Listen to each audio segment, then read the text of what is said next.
As business owners, we wear a lot of hats. There's always something to do, right? But if you could boil it all the way down to the most important thing that you could do in your business, what would that be? What would be that one thing that if you were really, really, really good at, could most greatly impact your business in a positive way? I'm talking about improving your bottom line, increasing your income. What is that one thing that as business owners we have complete and total control over, that if we were rock star good at, could literally change our lives? The answer to that is your ability to turn your prospects into customers. Lead conversion. Or that ugly word, selling. Most of us hate selling. I know when I started my painting business, I wanted to paint, but I quickly learned if I don't start selling, I'm not going to be doing any painting. After all, nothing happens until a sale is made. Whenever I'm speaking to a group, I always ask for a show of hands. How many people in the room feel that selling is their strongest attribute? Few people raise their hand.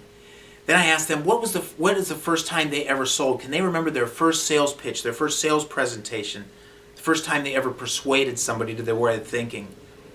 I'll never forget mine. It was 35 years ago, the first time I ever gave a painting estimate in my business. I'll never forget it. If you had been there, you'd have smelled the fresh cut grass. You'd have felt the warm sun on your neck. I could still close my eyes now and see the house. You'd have heard me knock. Hi, I'm Terry Begg with Begg Painting. I'm here to give you a painting estimate. You're the painter?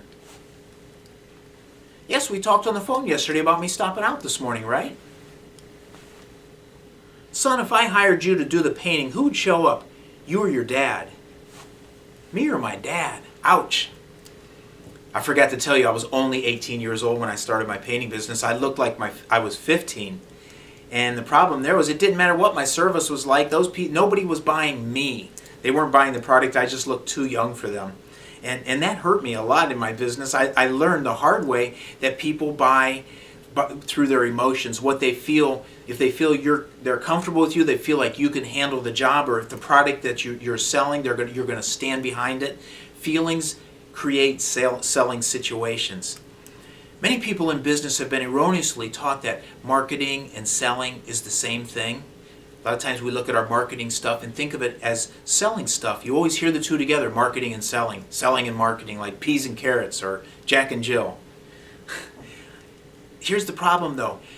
We're fixated on the marketing part, and the reason I think that is because we spend a lot of money on our delivery system, whether that be internet or yellow pages or newspaper or flyers or circulars or mailers, whatever that is. We put a lot of money into our marketing, and then we want to make sure the message is right.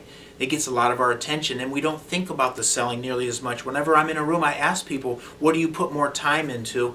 And they usually say it's even, until I explain to them. I say, let's get clear on just what the two are. And that's what I'm going to do right now. I'm going to identify the difference between marketing and selling. Marketing is everything that you do in your business that makes the phone ring, that puts you in front of your customer, preferably your ideal customer. Selling is what you do after you're in front of them or on the phone with them. Good marketing makes selling easier, but make no mistake, selling is what pays the bills. That's the difference. And there's two types of selling. One is the one we just talked about, turning prospects into customers. Once I figured that out, my business became very lucrative. Let's say I quadrupled my income in one summer. Focused on making connections with my customers and selling a little harder that winter. I came out the next summer and I doubled my income again. Business was great.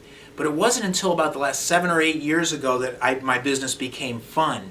And that's when I started doing the second type of selling, which is turning satisfied customers into loyal customers. That's when business became fun. So what is the difference between a satisfied customer and a loyal customer?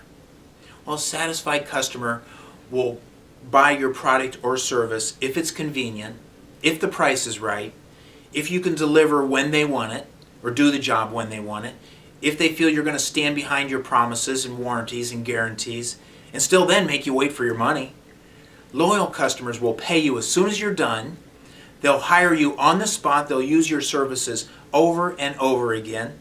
They'll refer you to their family and friends. They'll tell everyone in the world about you. They'll fight before they'll leave you. Loyal customers are what make business fun. And when you can switch out your satisfied customers, turn them into loyal customers, that's when you have a great business, I think. Find ways to be fresh and different from the competition. Because understand, the person who communicates the most value is the one who usually will make the sale. What draws people to your offering is the way that you make them feel. Focus on connecting with your customers. People really don't care how much you know about your business until they first know how much you care about them. Okay? My business didn't change. It didn't become successful and it didn't become fun until I stopped thinking of my customers like they were a paycheck and I started treating them like my friends. Thank you.